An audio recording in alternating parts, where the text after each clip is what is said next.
If Trump circumvents Congress to declare a national emergency, it would be grounds for impeachment. This is a lawless president who's threatening the constitutional authority of Congress and making a mockery of the separation of powers upon which our democracy is built. Do you agree?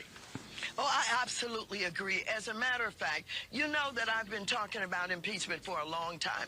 I am absolutely stunned and amazed that the American people are taking so much off of this president. This president has lied, and I think it has been documented over 8,000 times in the last 2 years. This president has committed obstruction of justice right before our very eyes. And if we could ever get Manafort to tell the truth, then we will find that they conspired to get Trump elected so that sanctions could be lifted off of Russia.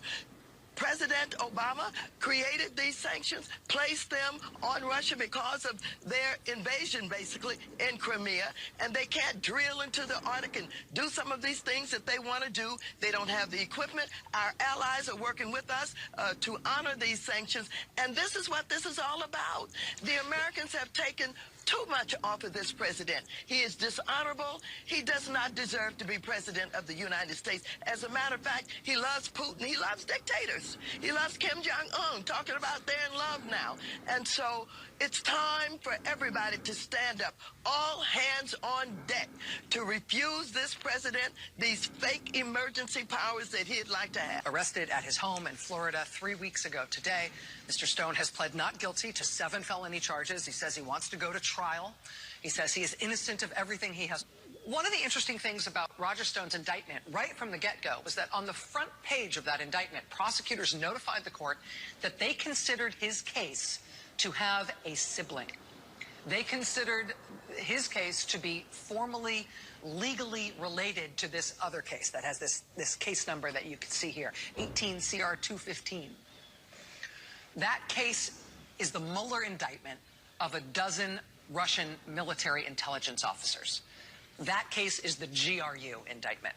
One of the core indictments of Mueller's investigation was that GRU indictment from last year. In that indictment, Mueller charged Russian military intelligence officers with, quote, conspiring to hack into the computers of U.S. persons and entities involved in the 2016 U.S. presidential election, to steal documents from those computers, and to stage releases of the stolen documents to interfere with the 2016 presidential election. That's how Mueller's prosecutors have sort of nutted up that indictment. That's what those GRU officers were charged with.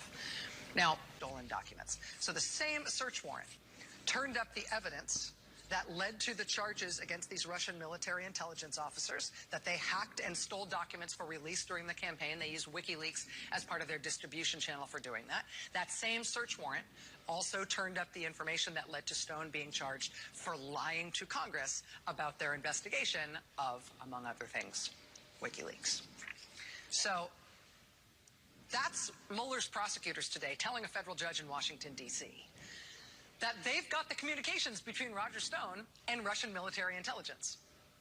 They've also got the communication between Roger Stone and WikiLeaks concerning these stolen Democratic documents that the Russian hacked and then staged for distribution during the campaign in a way that was designed to cause maximum damage to Hillary Clinton and maximum benefit to Donald Trump. Welcome back, and we've been talking about this. Let's show you the president's event in the Rose Garden today. As we said, it quickly went off the rails. It was designed to announce his national emergency, which he then undercut. He hit a lot of different subjects, from North Korea to conservative media. So now, just a brief sampling from today's verbal slalom and the kaleidoscopic array of topics. You know, I never did politics before. Now I do politics. I want to wish our new Attorney General great luck and speed and enjoy your life. My button is bigger than yours and my button works. Remember that? You don't remember that. And people said, Trump is crazy.